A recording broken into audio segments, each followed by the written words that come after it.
A drummer starts the rhythm and draws me into circle, where I sing myself to silence, and no self has left the room. In the listening that follows, I do dances of all others, and I find that I am moving to a rhythm not my own. We join hearts inside the circle and discover all are dancing to the silence of a rhythm that we know will call us home. That was How to Become a Midwife by Margaret Wheatley, and is a perfect framing for my conversation with Rich Bartlett. In this conversation, we talk about the foundations, or very slightly touch on the foundations of dominant culture, where it stems from, and we also talk about the importance of micro-solidarity. How can we start to congregate in smaller groups to decondition this kind of individualism that we experience and that our culture is very much built off? And so we explore the practice of small group relating in deconditioning an individualist mindset. We talk about integrating all parts of oneself and internal family systems therapy, and the role of vulnerability and intimacy, and how we can craft rituals within small groups of micro-solidarity to start to decondition ourselves and learn how to re-exist in a kind of togetherness, in a we space that supports growing up and showing up and our own creative intelligence. And so this is a great conversation, very focused on, I suppose, the space between us and the relational intelligence of existing in groups and what that might mean for our own development as well. So buckle in and enjoy the ride. Grab a tea, take a breath, notice the inhale, the exhale, and the space between. A moment in between moments. Here you are. You're listening to Spaces Between with your friend and host, L. Jeffrey. An open exploration into restoring connection in the 21st century in our personal lives, our relations, and our communities. What does it mean to live in relationship to the wholeness of who we are together? I'm not one for ads and am one for creating something beautiful with others, in this case, you. So if you enjoy our time together, I do invite you to subscribe on Spotify or Apple Podcasts, rate and leave a review for the show. And if you're feeling super generous and fueled and filled up by our conversations, you might even consider donating or soon joining my Patreon membership. Just visit www.spacesbetweenpodcast.com, where you'll also find show notes and other useful links and resources following these conversations. So this is it. Let's dive in.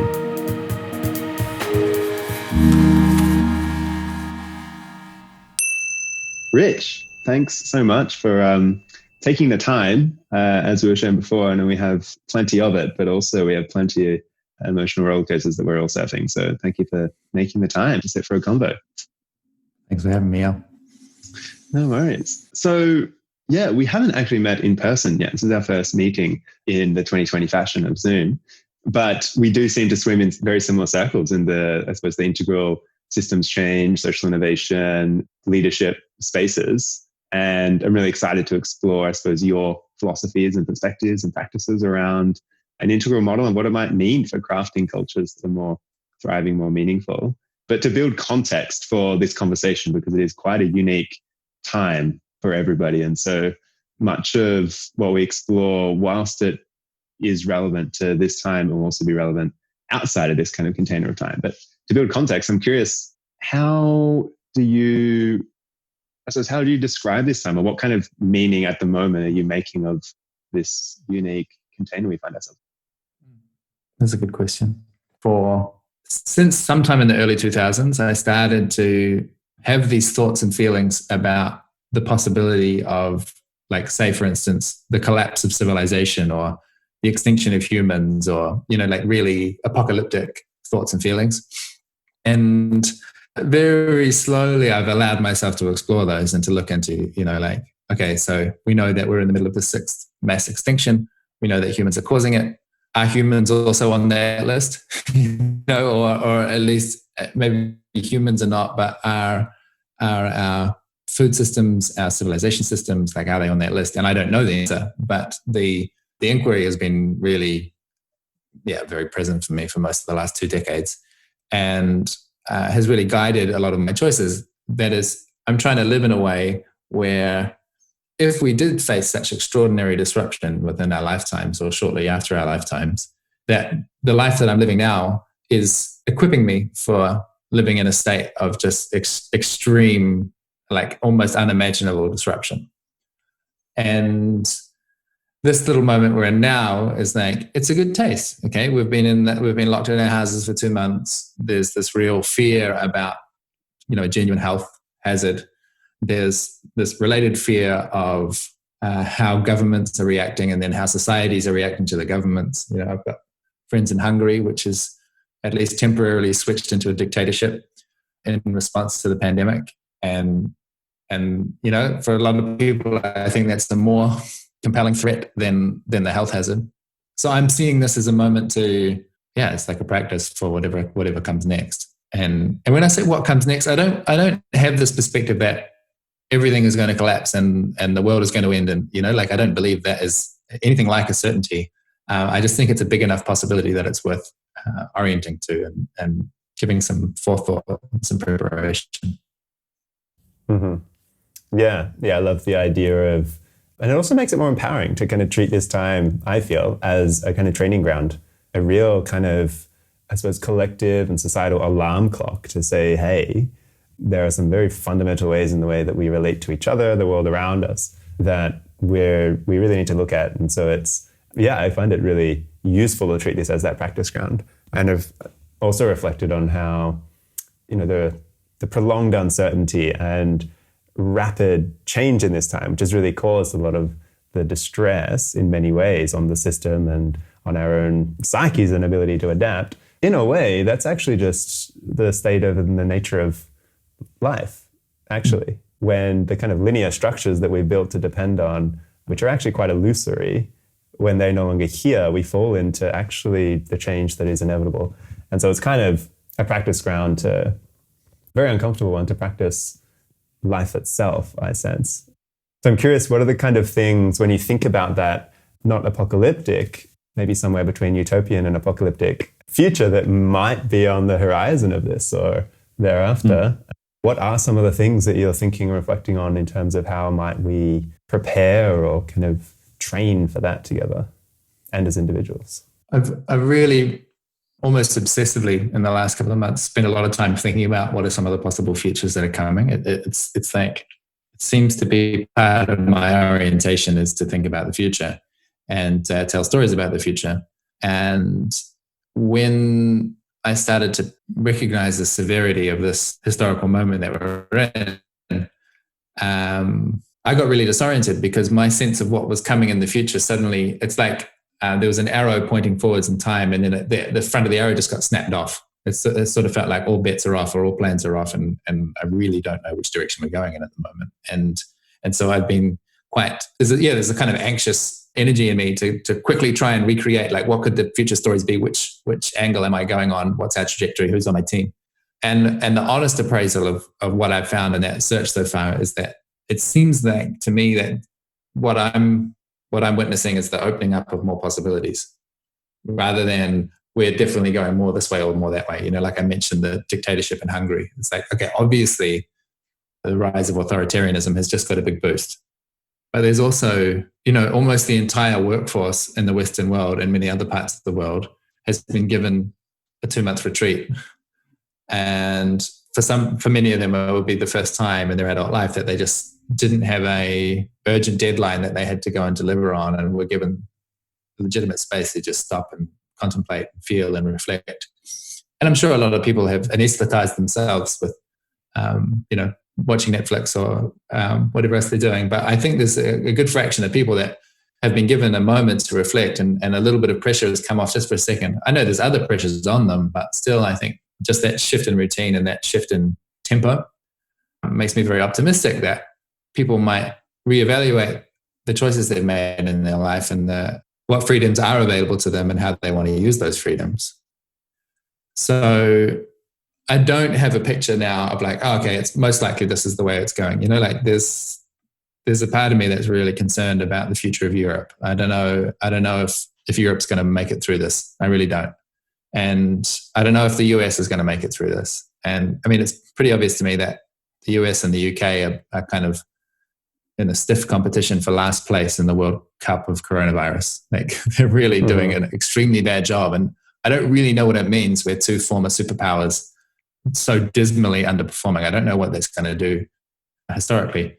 So when I said at the start about like, I've been trying to orient my life as if apocalypse is a legitimate possibility, it's kind of like saying living as if you could die someday, you know?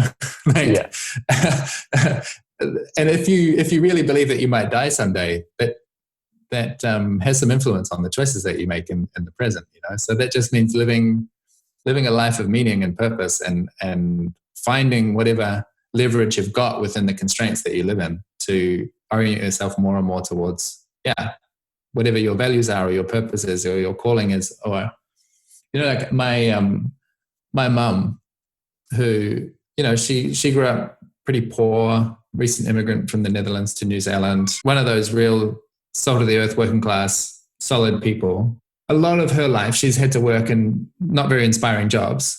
And she always told me that, look, Rich, sometimes you're going to have to do mundane jobs. You know, sometimes you're going to be the cleaner or you're going to be the gardener or something, and it might not be the most inspiring thing that you could imagine doing. But even when your hands are occupied with these jobs that you might think are below you, your mind is always yours, and you can always orient yourself towards a different way of thinking about the situation you're in, and then use that as a kind of freedom that can be expanded. And that's been influential on me, you know, that there are always options, and that even if it's only a small adjustment, like I said about shifting your mindset slightly, that still makes a difference. And I feel like I've been making those small adjustments frequently over the past 2 decades. And now I have a life which feels extraordinarily privileged and extremely meaningful and satisfying, and it's woven in with all sorts of different networks of people where I'm getting that reflected back at me and reinforced back at me as well. And so now I'm at the point where I'm really trying to equip other people to go on that journey towards constructing a much more satisfying livelihood, life path, career path, community path, relational, you know, like helping people weave their way into relational fields that nourish them. Yeah. Yeah. I love that. It reminds me of the kind of existential or an existentialist approach, which would say kind of, what does it mean to exist? And there are a few inherent things that it means to exist. It means that we face death. It means that we are inherently kind of isolated in our experiences. No one will experience our experiences as viscerally as we do. And so we are inherently alone. And also meaninglessness, that life, it's up to us to craft the meaning. Again, no one will give that to us. And so it's kind of this space and time is a real time of sitting with those existential risks and realizing that it really is up to us to craft the way that we interact with those and life around us. And at the same time, there's the idea of like living as if you know you're going to die and you really feel that you're going to die, that can motivate you. And at the same time, I feel, especially in my creative journey, it kind of stifles me. And there's kind of a spaciousness that, at least for me, I require in order to be creative. Kind of need that, maybe you could say archetypically masculine drive to say, well, you know, don't question, just fucking do it because you're going to die one day. But then also there needs to be this kind of grace about it to balance it out. How have you balanced those two? Or do you find, I suppose more in a creative context, the notion of kind of being motivated by death, which could be the same as being motivated by fear, but then having that grace, that graciousness around you? I have, my backstory, I was raised in a fundamentalist Christian church. And so these twin poles of heaven and hell were extremely real for me in my formative years. And even you can hear it in me talking about apocalypse. It's like I'm still talking about a hellish narrative, you know. And I think that pattern is pretty deeply impressed onto my brain. And maybe, now I don't talk about heaven and hell, but I do talk about utopia and dystopia. And those two, there's a point behind me, which is the threat of things going horribly wrong. And there's a point in front of me, which is the promise of things going unbelievably well. And I'm fueled by the tension between those 2 points that really has been alive for me for 15 or 16 years or something. That's really, really clear to me that I've seen both in my imagination and in conversation with others, but also in science, that both of those realities plausible, you know, that there are a number of existential threats that could wipe out the human species within our lifetime. there's just no question. There's a bunch of them. And also, like, for instance, I participated in the Occupy movement in 2011, and being in the middle of that, being part of a collective, emergent, spontaneous, rapidly expansive, extremely creative movement, like, that gave me so much hope, just to see that you can have thousands of camps around the world spontaneously self-organized with no central coordination, and all undertake some kind of sense of mission and purpose and coherence and shared identity. And of course, Occupy has some severe flaws, but just being in that, witnessing individuals transforming and knowing that this is happening in so many other cities around the world at the same time, like, it just gave me a sense of like, okay, big change can happen. It can happen for the better. And no one needs to predict it for it to happen. No one needs to have a plan to enable the thing to happen. In fact, often the planning attitude is probably going to get in the way of it happening. So I'm extremely optimistic about what possibilities could emerge as well, because I think the quality of my life it's really extremely high. Like, I still have to deal with financial precarity. Like, this month I'm okay, but last month I was starting to get a bit nervous. And I still have to deal with the emotional ups and downs. Like, I'm in a small apartment with my partner. We've been locked in here for 2 months. We don't have any friends in the neighborhood. Like, that's emotionally been super intense. Like, that's been the hardest time in our relationship that we've experienced in a decade. It's not like I'm living some disconnected cotton wool life, but I know that my sense of satisfaction and joy is much more significant than what a lot of people are living through. Like, it's just obvious, like, because I know what it was like to live that way, to live in a life where I didn't have meaningful connections and I didn't have a sense of purpose, and that my work was just like soul destroying, And I mean, I'm even thinking about reasonably cushy engineering jobs, but they just didn't feel like they had any purpose to them, and I wasn't engaged by it. Like, there's so many people that are doing bullshit jobs, and they know that they're bullshit at some level, and they know that they're enmeshed in these relationships that don't satisfy them, but they don't have a clear path of how to get out of that. And I mean, having found my own way out and having witnessed others, and now starting to get the slightest little hints about what some pathways might be to come out of that bullshit lifestyle, box life as I call it, into something that's more nourishing and exciting and generous and all these. That's a real optimism that I have, and I think that it can scale. I think a lot of people can access this kind of life. So I'm caught between those two things, and how I relate to it. It's really like my creative process. You're sort of asking about. It's such a puzzle. It's a real I said I had this tension with my partner. Like, part of that is about this creativity thing, where there's a dimension of my creativity which is irrational and spontaneous, intuitive, not constrained by external accountabilities or deadlines or what I said I was going to do, or it's like something that arises in me. Like, my energy is pointing in this direction. I just want to go with it. Like, I really trust my enthusiasm as a compass, and there's something really good about that. I think there's really being able to tune in with that spontaneity and that creative energy and listen to it and treat it as intelligent. It's been great. It's really guided my life, and I like my life, so it's working. But it's also chaotic for other people, and it's also like introduces tension where, well, I said I was going to do something, or we got organized around a particular trajectory, which has, it's going to take months of work to achieve what we thought we were going to do. And then the next morning I wake up and I'm like, oh, sorry, I've got no energy at all to contribute to that. I just can't. And now I'm going over in this other direction. Like, it's not really fair, like, it doesn't, it's not acceptable to just commit to my spontaneity. Like, it doesn't, there's no way to be in a healthy relationship and do that. So that tension for me is just like, it's a paradox that I'm alive to at the moment, and I don't have a clue what the way out is. Yeah, the absolute mystery and puzzle of what comes up for me there is what I'm kind of really not wrestling with, but sitting with and exploring in my own life and relationships and work, but the paradox of, I suppose, autonomy and belonging, or independence and dependency, that we're kind of birthed into. And the minute we enter this world in this body, that's kind of the relational landscape that we explore. And I'm not sure, at least for me, honestly, I haven't met anybody who seems to have mastered that code, other than increasing their attunement and practices to be able to discern moment to moment what's pulling them and where it's imbalanced in a way. So speaking about Occupy movement, I'm curious if I'd love to hear a bit more about, I suppose, Lumio and Enspiral and your work, just to give those who aren't familiar with it as well a bit of background. But curious, yes, what it is, but more so what birthed it for you, and if it was from Occupy, or what was the kind of the impetus to enter into this world? Yeah.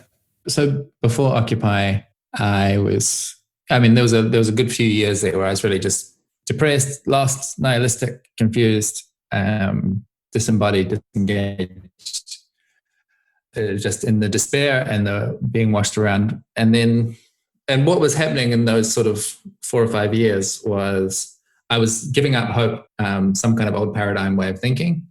And I hadn't encountered anyone else yet. I hadn't found my others, and I hadn't encountered like what is the constructive next gesture that comes after the deconstruction. And then by some random fluke, basically I encountered Occupy, and I was there on day one in Occupy Wellington in New Zealand.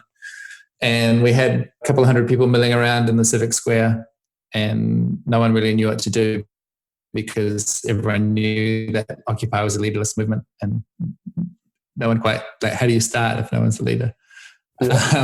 And someone said, I don't want to be the leader here, but I'll let you know why I came down to the square today, why I answered the call.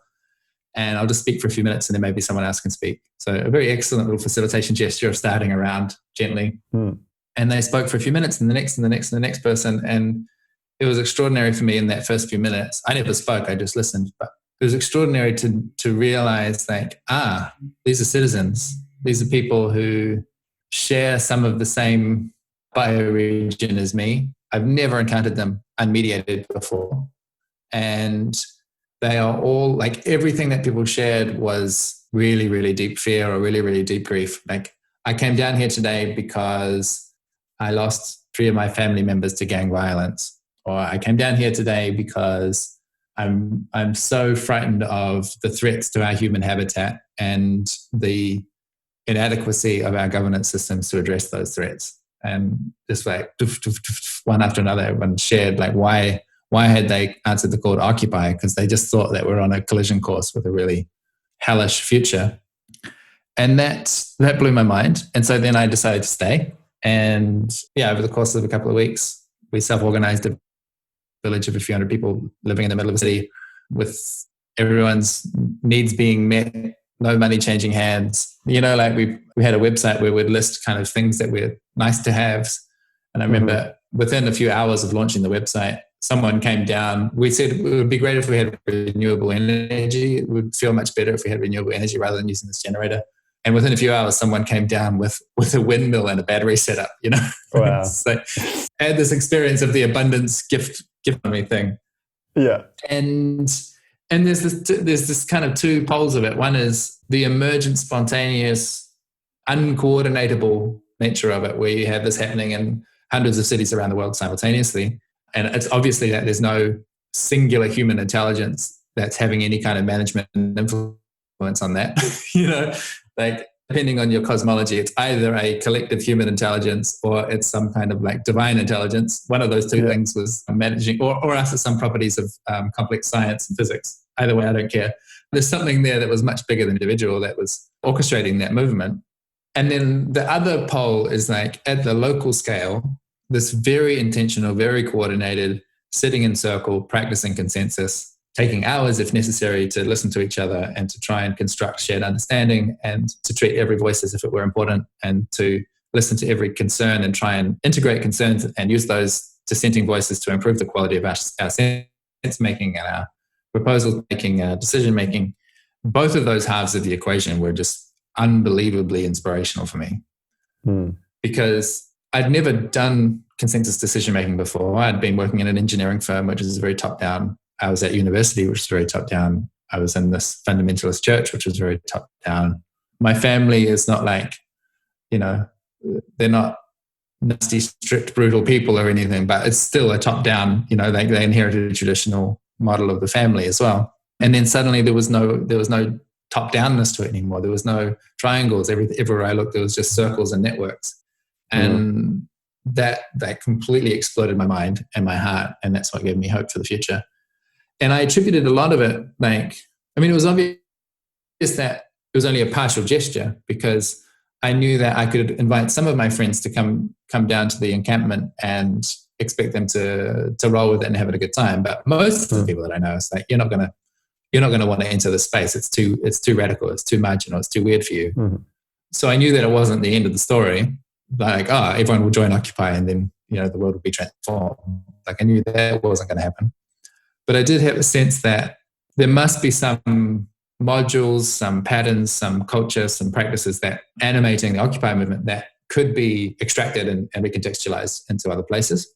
And there was just a crew of us. There was a crew of us in Wellington, but then we were also in communication with many other crews around the world through the internet, where basically everyone was having this conversation about, can we take this decision-making piece, the General Assembly, the consensus making, can we take that and package it into a digital format where it'd be much more useful to many more kinds of groups, and we can have an more efficient approach to doing consensus, because we've got technology and you don't all have to be in the same place at the same time.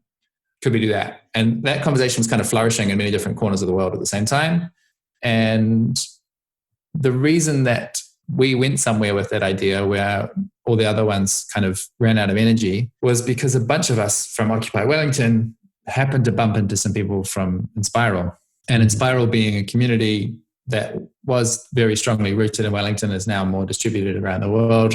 A community of people doing business for social good. So unrecognizable to most activists. Most of it, I didn't have any concept of business for social good. I hadn't heard of that before. Didn't really believe it was possible. It's coming from a perspective of like, money is basically evil, business is the enemy of the world, these kind of attitudes. But I met these people and I could just immediately recognize that they had values that were parallel to mine, and they had chosen different tactics, but they had this more or less the same analysis of the world, that we need drastic systemic change. And they just decided that it makes sense to work that out through the marketplace rather than working it out through activism. And I saw the intelligence of that strategy. And so they became like the garden, the Enspiral garden nurtured the seedling of Lumio, which is our decision-making tool that came from Occupy. So in a way, like in business terms, you'd call that an incubator. But Enspiral isn't really an incubator, like there's not like a formal structure where there's some people in charge and they invite people in to incubate their projects. It's a network of friends who care about each other and have big, ambitious dreams, who are pragmatic utopians, and they know a little bit about business and about prototyping and about lean startup methodology and these kind of things. And they accepted and recognized and celebrated our vision and our dream to change the way that decisions are made all over the world. And they said, that's amazing. You should totally do that. And my wife, I just did a little hiccup. Yeah, that's right. They recognized our enthusiasm and our vision and our dream. And they said, that's awesome. That's amazing. You should totally do that. And what are you going to do this week? Like, what's the first piece? What's the first step you're going to take in that direction? And that combination of accepting and nurturing and incubating the extremely ambitious vision, and also bringing it back to the very practical and saying, yeah, well, what are you going to do? Like, how are you going to animate your agency? What's the first step? What's the first prototype? Like, this is a very generative garden to put a seedling into. Yeah, I love the idea of, I've often admired Enspiral from afar, and also, in my admiration of it, wanting to tell everyone about it, but often not knowing how to tell anyone about it. And somewhat also being careful of who I try to tell about it, because I never feel like I actually get it. And if someone's not at least on a similar kind of wavelength to me, they might just think I'm absolutely naive and crazy. But I love thinking of it as a garden, as a forest, an ecosystem of ideas, people, and capital as sourced by the people. Yeah, but I'm curious, in you sharing the story of your experience of, your first experience of maybe a non-hierarchical culture in Occupy, I was just noticing myself a real sense of, not liberation, but kind of a transcendent experience that you might have had during that. Like, all of a sudden, there is no ceiling on you. There are no walls around you. So I'm just wondering how you would describe like your bodily, emotional experience of that. Yeah. You want me to tell the story about my epiphany? Yeah. Well, I had several, and they were real. I really had some experiences that I don't expect to repeat in my life. So, like, there was some. For me, I'm an intellectual person. That's what naturally arises for me is the kind of brain first. And so, some of the ones that I encountered, like, I think one of the first brainwaves was really listening for the first time to feminists and understanding that, like, understanding the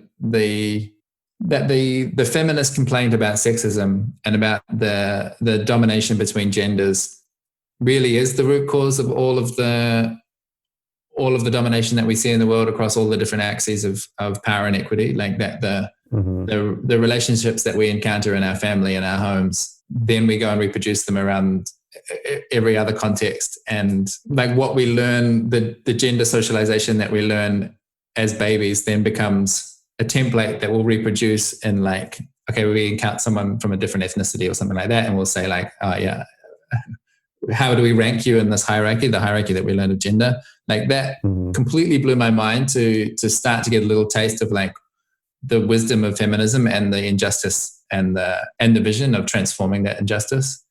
And the same happened with anarchism. Like, before Occupy, I only knew anarchism as a kind of a caricature of people in balaclavas throwing bombs. Like, I didn't realize that there was a whole massive wisdom tradition there that really had a lot to tell us about how to reform relationships. So there's this kind of intellectual stuff. I mean, I learned about polyamory for the first time. Like, I'd never encountered anything outside of a normal monogamous way of thinking. And then I met some polyamorous people, and they blew my mind to think that you could have relationships that were positively constructed by consensual agreements. Like, so I had these kind of intellectual breakthroughs that really felt like cracking through something, and that I hadn't seen. It'd been around me all the time, but I'd never been able to see it. And suddenly it was like I opened up and could see it. But the real epiphany moment was after a few weeks. And this is, I was super manic. Like, we were doing 16, 18-hour days and having the time of our lives and being, like, completely engaged with a million different things at once and trying to, feel like we're changing the world and so on. So I was really high. And then after a couple of weeks, I had my first day off and went back to I was doing a part-time job just washing dishes in a cafe. And I just filled in for someone and went and did a shift there in the cafe, and was completely cut off from, well, it was probably the first time that I stopped talking in about 3 weeks, because I was just in the sink washing plates. And after about maybe an hour of that, I said to my colleague, sorry to do this, I've just got to pop out. And I went to the corner store to grab a notebook because I was having so many thoughts that I just had to write them down. And then started doing that for a while. I was having this, basically what felt like a download of, like, here's a plan, or here's a structure, here's an idea about how the world could be totally different. Here's a schematic for bootstrapping a collective intelligence that's competent to pull humanity out of the disaster that it's on. And I was, like, scrolling it down like a crazy person. And then there was a moment where I had to say again to my colleague, look, I'm really sorry, but I'm incapacitated. I'll be back soon. And kind of like lost touch with reality for 15 or 20 minutes and just had to go and sit down and be in a state of bliss.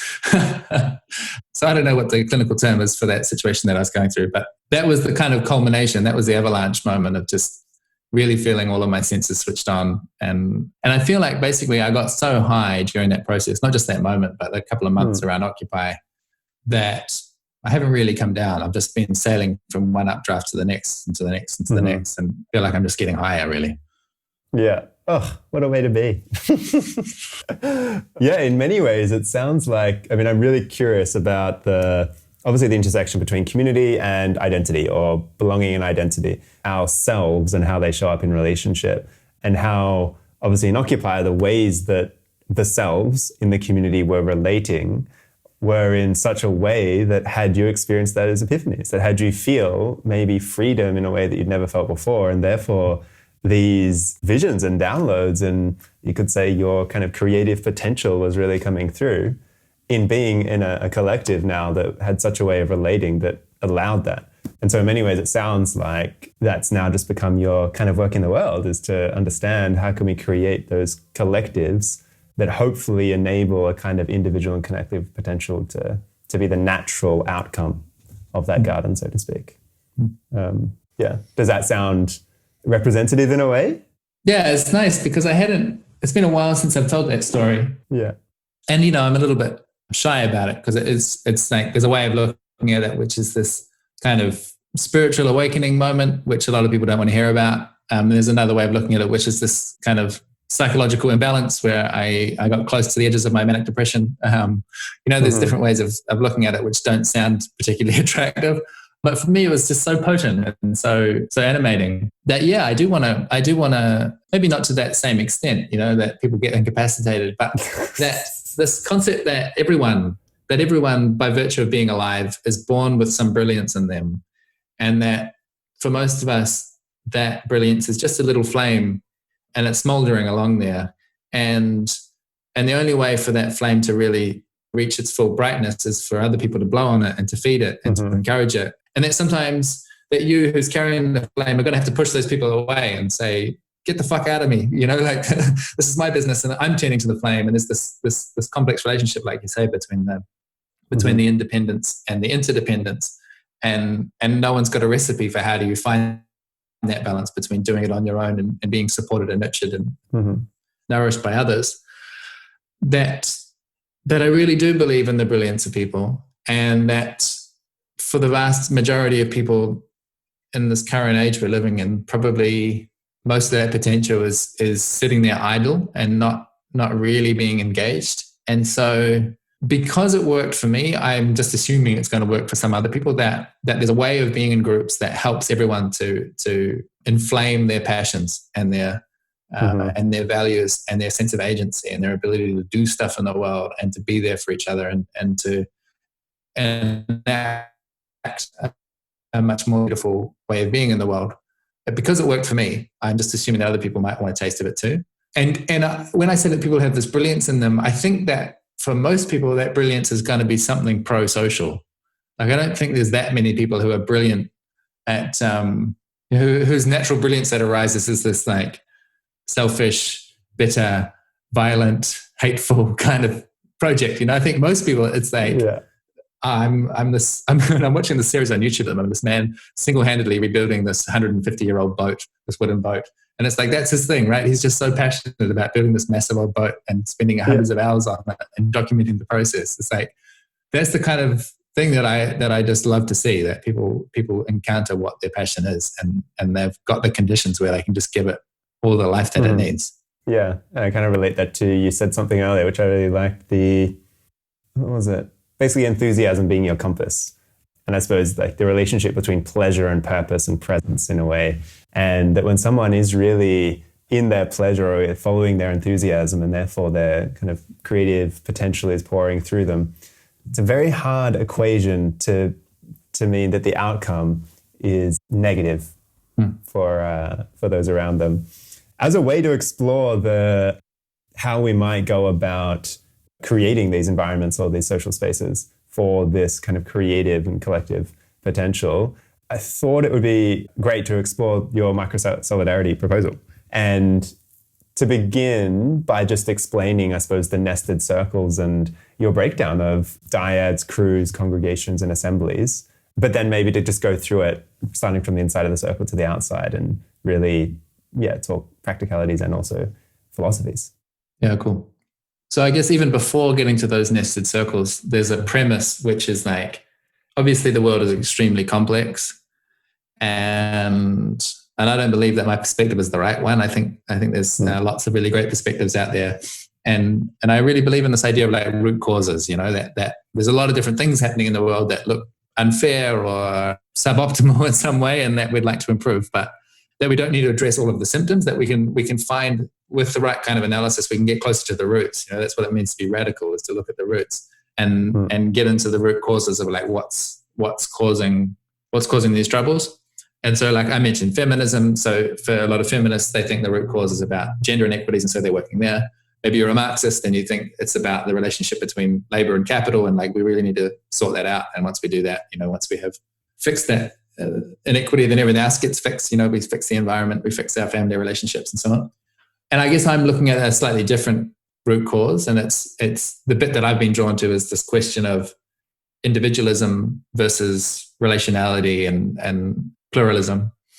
Mm-hmm. And not because it's the right one, but it's because it's the one that kind of makes sense to me and that I feel like I can have the most impact on. And the argument is that we have been trained, really. I mean, if you watch that documentary, The Century of the Self, it gives you a really good explanation of how a very intentional, sophisticated program of propaganda has taken us out of our ability to be in groups and put us into individual. That we really do think we're individuals when I don't think that we are, but like we've been trained to think of ourselves as isolated individuals, and not just trained, but like our systems of governance and economics and education and so on. They're all reinforcing this atomized individual way of being, and not just isolated, but also in competition with each other. So like increasing the distance between each other, and then you have, say, a movement like Occupy or some other kind of progressive agenda comes up, and people try to collaborate and get organized and do something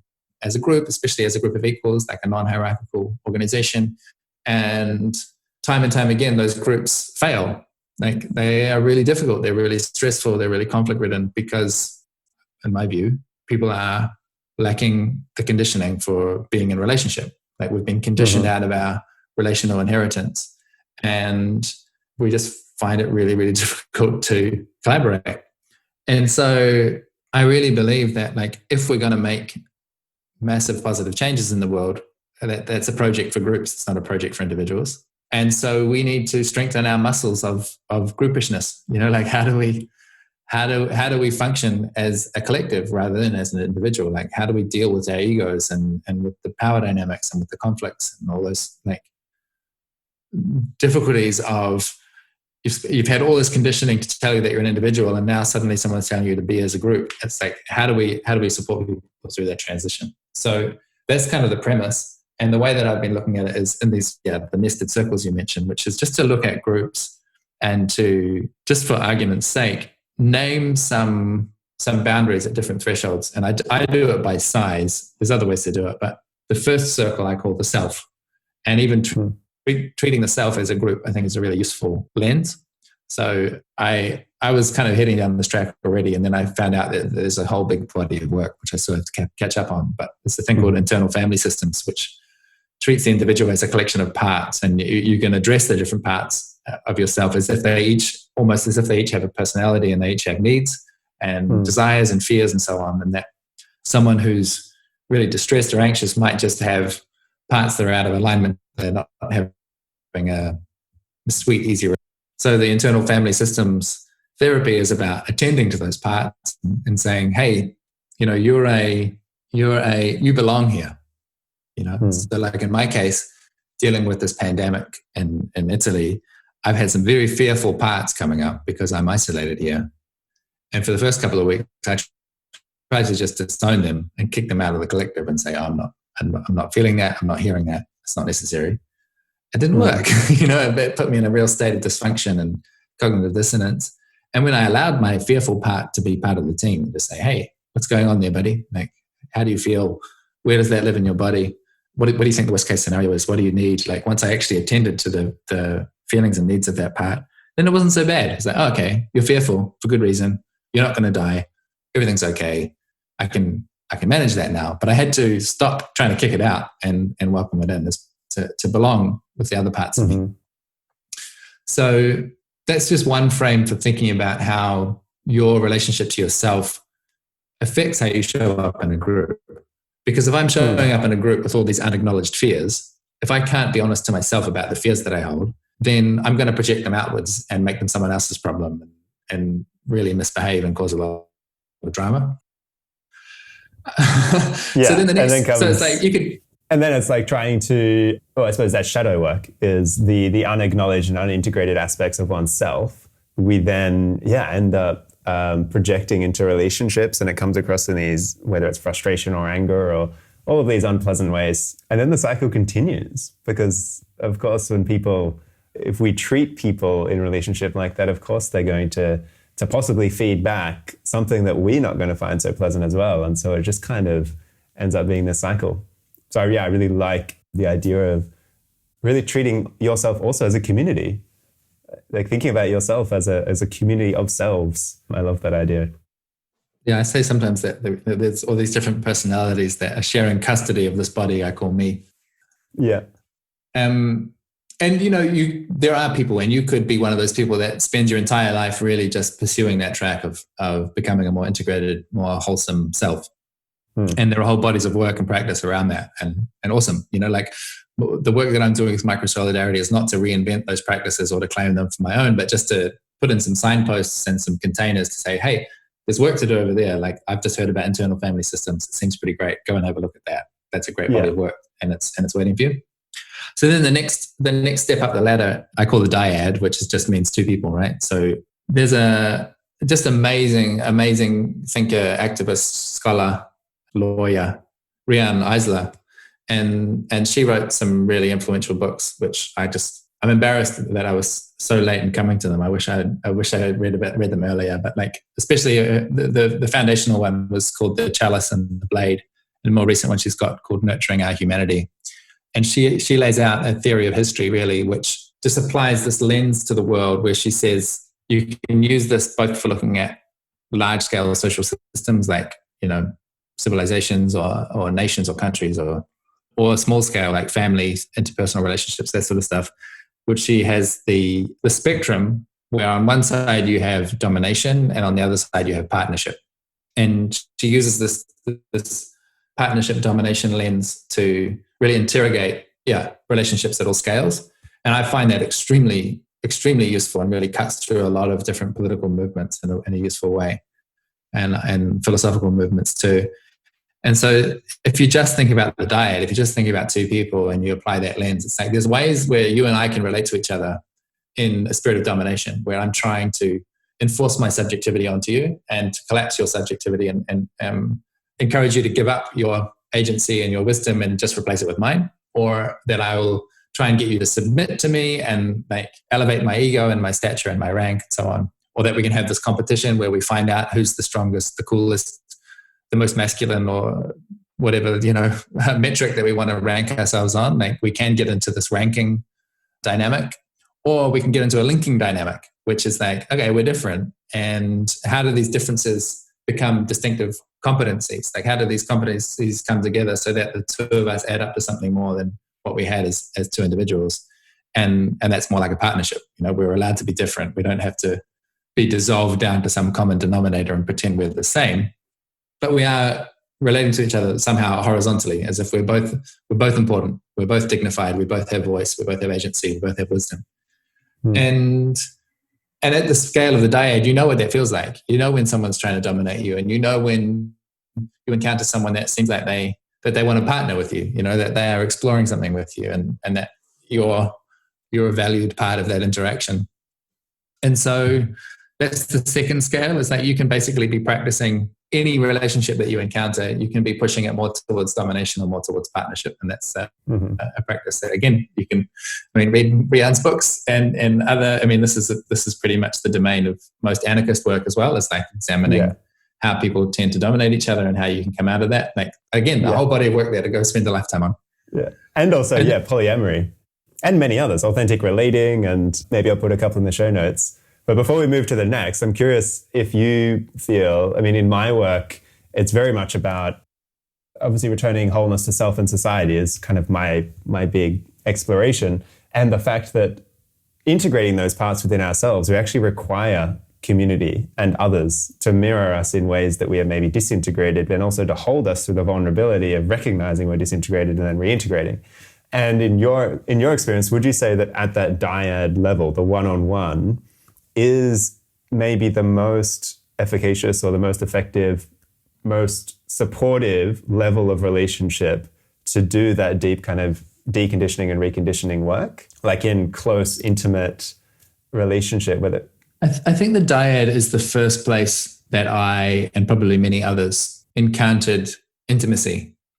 And I think of intimacy as basically as a particular kind of presence where you just have these two independent, autonomous beings somehow encounter each other, where they share a consciousness of the same moment, where we're both alive to this moment, we're both alive to the experience that both of us are having simultaneously. And to share that presence with another being, to me, is extraordinarily potent. I remember I'm sort of thinking back on like the first moments of intimacy that I had, and in that context, it was like kind of in the domain of girls and sex and love, and that was like I had this kind of narrow frame about what intimacy meant, and then over time it's expanded a lot more. But that recognition that there's another person out there and that they share some of the same vulnerabilities as me, and that we're offering ourselves to each other in this moment and in mutual positive regard of each other and of this moment. Like there's something about that which is extremely healing, to see that you're not alone. And a lot of people, I think, would be satisfied if they just got that with one person. Like if they find the other half, that they feel like they've got, that there's one person out there for them, that they encounter the other who is willing to experience that presence with them, and maybe even commit to doing that over the long haul, which is what a lot of marriages look like. A lot of people would be satisfied with that relationship. And I'm kind of tentative as I explain this, because I don't really feel like I'm that sophisticated in dyadic relationships. Like I don't think I basically think I've got a lot of unresolved trauma and stuff around that, which means that I'm not a particularly adroit dyadic relationship person. Yeah. As we all do, though, to some degree, I would quite confidently add in, which is also why I suppose I sense it as almost kind of a low-hanging fruit as well. I mean, most of us are lucky enough to be in a relationship with at least one other person, and hopefully at least one other person who we have a kind of intimacy where we feel, maybe that intimacy feels confronting for some reasons, but also in my perspective, is that opportunity to front the confronting, and that's the conditioning. Whereas in larger group congregations, I mean, I witness people like saying things that I've never heard themselves say before, and so therefore kind of coming out to themselves in a new way in group contexts. But it always feels much more integrated in closer quarters and kind of dyadic relationships. So I was curious to hear your perspective on that before we go to Cruz. Yeah. Well, I mean, I think that is kind of the place of Cruz for me, is having a few people in the room. Like, because when there's just the two of you, it really feels kind of like on a knife's edge. Like it's either you meet and someone else there meets you with you, or they don't. There's kind of a binary to it. And when you say you have 100 people in the room, like you're describing, like you can kind of get lost in the complexity of that. But when there's 3 people in the room, you can experience a kind of depth and intimacy which allows for some pauses and some slight withdrawal and some taking turns, and like 2 of us are going to focus on each other for a second, and then we'll release that, and I can take a breath, and then the other one is going to come in, or one of us is going to step back and the other one's going to step forward. And again, if you have 4 or 5 people, you get to play with multiple configurations of dyads, but there's not so many people that you're getting overwhelmed by the complexity of it, but that it just kind of gives you space to like drop in for a second and then drop out. Yeah, and it's I mean, everyone's going to mirror you in different ways. So in just that one dyadic relationship, they'll mirror you in certain ways and show you parts that maybe you've long forgotten. And so definitely having more people in the room, as long as there's that kind of emotional intimacy, I suppose, then they will mirror more of you. It's kind of intense and risky. Like if I think about until very recently, like I'm 35, and probably until a couple of years ago, I had a lot of resistance and anxiety about inviting one person into a conversation with me where I was really seeking some kind of intimacy, because like I said, my frame of intimacy was really tightly coupled to sexuality. So like if I was inviting, I'm a straight man. So if I was inviting a woman into that relationship, there's this sexual tension there where I'm sort of thinking about how I'm performing, and am I trying to seduce you or something like that? And then if I'm encountering a man, then there's this like competitive aspect, or like my probably internalized homophobia of like, oh, I don't, like I want to connect with you, but not like that, like this kind of fears come up. And I found it really hard to just reach out and say, hey, I need some connection. I just need to share my experience with someone and hear what's going on for them. Like I didn't really have that. I hadn't given myself that permission. I hadn't really had a lot of models of like, this is what good friendship looks like. And as compared to inviting a small group together, it becomes a lot easier. It's like, hey, the 5 of us are going down to the beach. Would you like to come? That's a really easy kind of non-threatening offer to make. Yeah, definitely matching it with experience as well. Yeah, so how would you then, if we continue explaining the model, for you, the crew, what's the, I suppose, unique function of the crew? Changing the world. You know, and I say that because my brain is just slipping a gear here. But there's that quote. I forgot who made the quote. Margaret Mead. You know, never forget, never doubt the capacity of a small group of committed citizens to change the world. Indeed, it's the only thing that has. And that's a quote that you hear reasonably frequently. But I think that somehow people miss the point. That the small group of committed citizens, for me, when I hear that, I hear a small group of like 5, 6, 7 people. And that if you're in the business of changing the world, you know, like if you think that's part of your purpose, and that's such an egotistic phrase, but like if you think that you're trying to be in the world in a way that it's better for your participation in it, then to me, your first priority should be to find that small group that you're going to be committed to, you know, and like a lot of these groups are really dysfunctional. And so maybe the job is practice a bunch, encounter a bunch of small groups, try out some smaller commitments and develop those muscles of groupiness. And then when you find the right configuration with the right people with the right mission, then you'll actually be equipped to go the long haul and move some mountains. So my first really impactful crew was Lumio, where, I mean, we co-founded that with 6 people. The team kind of grew and shrank at different times, but there's like a core of people there, a small group, super committed for years and years and years and years to go through the long, hard struggle of trying to achieve something meaningful, which means like dealing with all the complexity of relationship and conflict and raising money and developing a business model and trying to cultivate our values at the same time as being in business and all that difficult stuff. And I really feel like we achieved something that operates at a scale bigger than what I could achieve on my own. And it's, you know, even with 6 of us, it's much bigger than 6 times what I could achieve on my own. It's like 1,000 times bigger than what I could achieve on my own. It's a leverage point. Like we made a tool that has helped some tens of thousands of groups to be more equitable in their governance. Like it's not, it's not a change the world mission, you know, like it's not changed the course of history, but it's been a meaningful contribution and helped me on a path to, in my own growth and supported the growth of many others. So it's like, I would love it if most people in the world had that sense that they were part of a crew, that they were part of a team. That's in my, within that framework of micro-solidarity, I usually define it as like somewhere between 3 and 8 people, and very much biased towards the small end of that scale, like 4 or 5 people that are really in such an extraordinary state of function, you know, that they really know each other's distinctive capabilities and how to play to those capabilities, that when they do have an epic mission, they know how to deliver on it.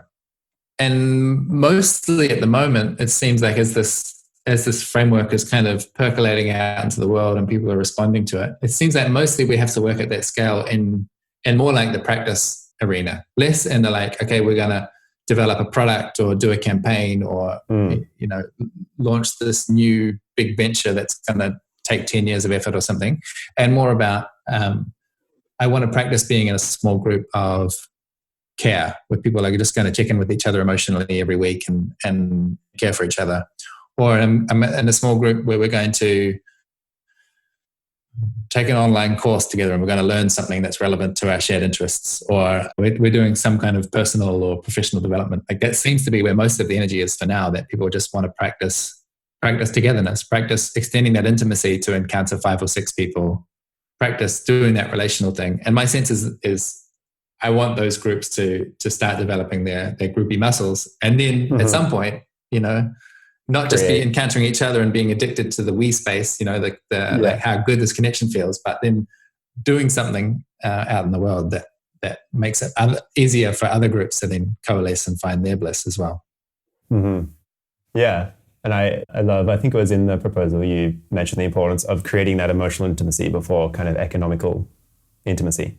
So before even trying to think about projects or sharing funding or creating bank accounts or do any of that fun, flashy stuff, to face the grit of what it means to relate and to craft that we space, the space between. And I'll obviously link to the proposal in the notes, but just to, I suppose, give some practical tools for those listening, how would you, I suppose, recommend people start to congregate? Because I mean, even finding your crew, finding your tribe or that group of people is really difficult for some people to actually know, firstly, what their values are. I mean, a part of it is kind of a self-inquiry first to actually define who it is that you feel alive around and what virtues and values they live by. But then to go out and have that muscle of, even to own up to the fact that I'm worth having a crew. I'm worthy of being in a crew. So what advice or recommendations would you give to people in starting that journey? Well, I think that advice requires me to just briefly explain as well the next stage, which I call the congregation, which is like, I say it's up to 150, 200 people, the sort of Dunbar number of how many actual genuine human-to-human relationships you can manage. And anything bigger than that number, that group is mostly full of anonymous people who they might have some kind of imagined sense of connection, but they don't actually know each other. And I think of the congregation as the dating pool where you meet the crews, like that the crews can start to function. And so like, if there's say a conference that you go to every year that you really just love, you really look forward to, or a festival, you know, like maybe you're in some of this international Burning Man circuit or something like that, where you go each year and there's a few hundred or maybe a few thousand people there and you really feel like, this is the peak experience of my year. You know, it's every summer I go to this thing. That's the best place for me to find your crew, especially if you know that that's what the job is, you know? So like a lot of people go to say a big festival and they have this experience of just like ecstasy and joy and freedom and connection and creativity. And they're like, this is now I'm living, you know? And then 2 or 3 weeks later, it's like back in normal land. And it's kind of like, you got to wait till the whole year for it to come around again. And my instruction in that case is like, while you're really high, you know, like while you're with everyone and you're really feeling charged up and enthusiastic and full of vision and creativity, find a few other people and say, hey, can we be a crew? Like, would you be willing to hold hands with me over the next couple of months? And maybe the request is like, for me, it really works to have clearly articulated commitment. So like, I mean, maybe you'd start with one conversation before you did this, but that you might be going for like, hey, I'd love to be practicing some kind of, relational exercises, some kind of togetherness with the 5 of you. Would you be up for 6 conversations over the next 6 weeks or 12 weeks or 6 months or something? And we're just going to check in. There's not going to be any structure. We're just going to listen to each other and hold space for each other. Or else you might choose a different structure, which is like, I know that there's this thing called, I like to use case clinic, which is a methodology from the Theory U framework, which is about kind of problem solving and project development and leadership challenges and stuff. You might be able to choose some kind of structures that you think would really suit that context and say, this is the run sheet or the agenda that we're going to follow in these meetings. And then at the end of that process, maybe you do 5 or 6 meetings. And then at the end, you'll have some kind of reflection where you go, okay, we did this little experiment. Let's look back on it and ask ourselves, what did we really love about that? What was not so good? And do we want to do it again? Do we want to change something about, like, should we come together but do it with a different format or bring some different people or remix who's in the group or something? And just having that little bit of explicit structure, it doesn't need to be over-structured, but just a little bit of a container, I think. Giving a bounded commitment, when you say, I'd like to have 3 conversations with you or 6 conversations, people can sign up for that with confidence and know that if it doesn't really suit them at the end of the time, they'll have a graceful point where they can exit. And if it is going well, there's a moment to stop and acknowledge, hey, this is going really well. This is really meaningful to me.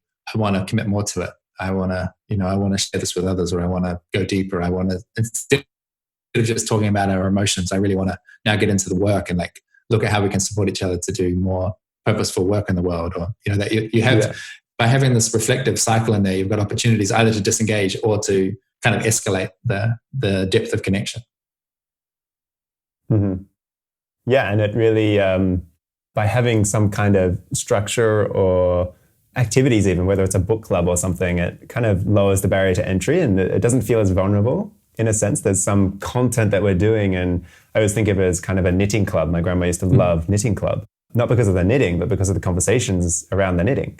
And it's the same for many hobbies as well. And so having some kind of structure around it, and I suppose making sure that you're not making it only about the activity so that people do know that they're going to be, like the intention is actually to share ourselves and to kind of, I think as you mentioned, somewhere to grow up together in a sense. kind of a growth engine for our growth and development.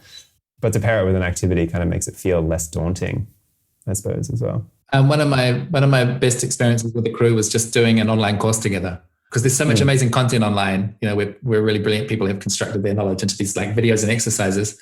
But whoever finishes those things, you know, like you need the accountability of some peers to really get through it. And so, like, if you can find 4 people that are interested in taking this program together, that can be a really good excuse, you know, to start forging these connections. Mm-hmm. Yeah, brilliant. Well, that's some, I suppose, practical things for people to take away. I suppose as we start to draw to a close, I mean, there are many other tangents that I'd love to run into at some point, as in like facilitation and leadership and what does that look like in decentralized organizations and many, many more.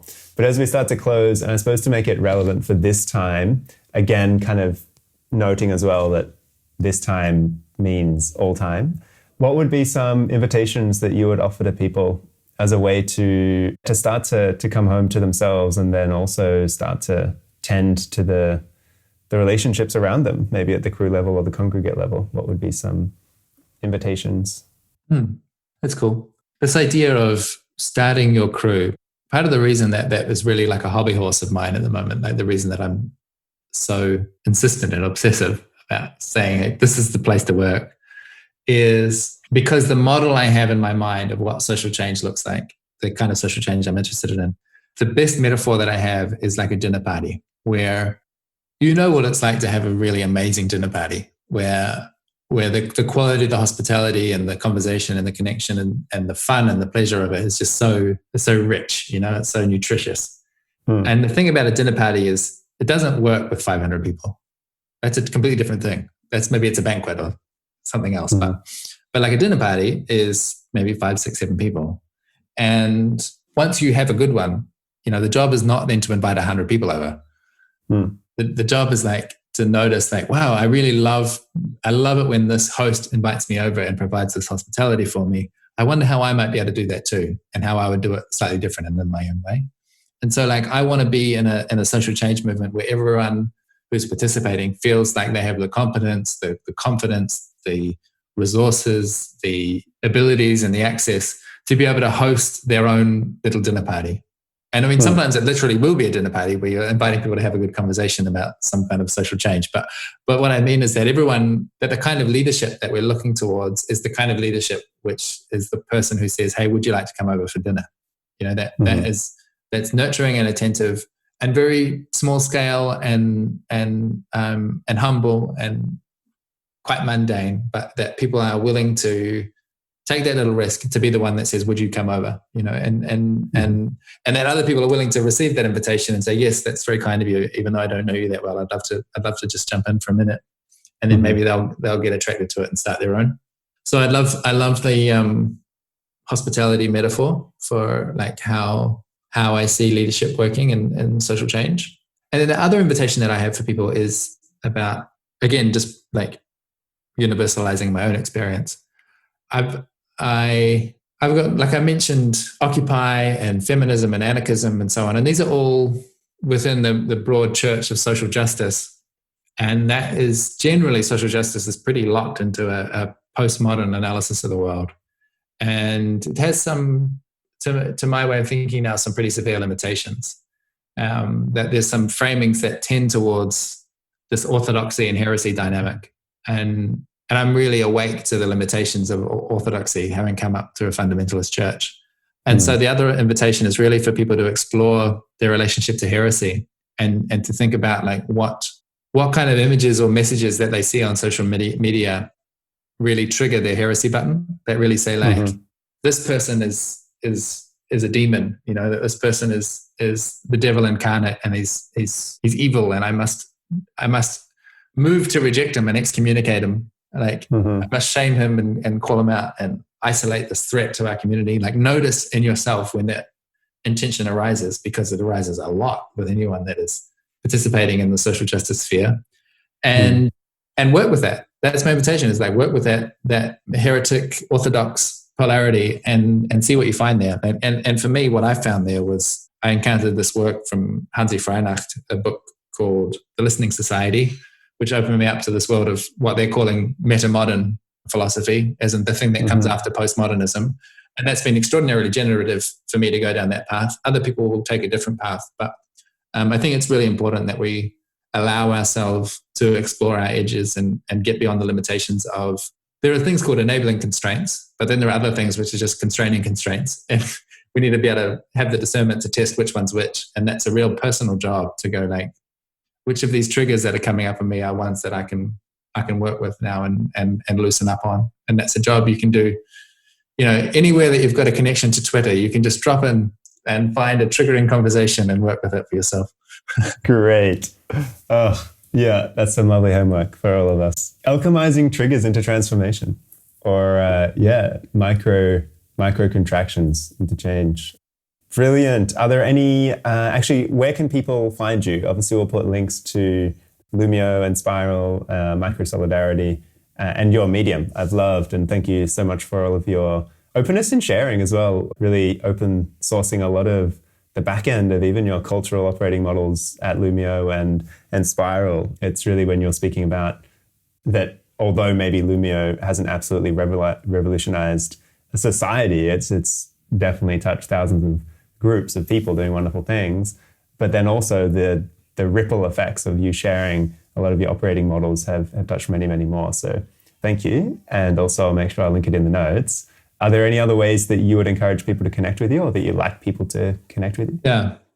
Thank you for that appreciation and acknowledgement. The open sourcing and the working out loud is really key value of mine, and something that I inherited from some amazing collaborators and mentors. And I really love others that are in this field to be doing the same, like as much as they can, to be working out loud, to find the others and to remix our knowledge and to put it into packages that make sense in different contexts and so on.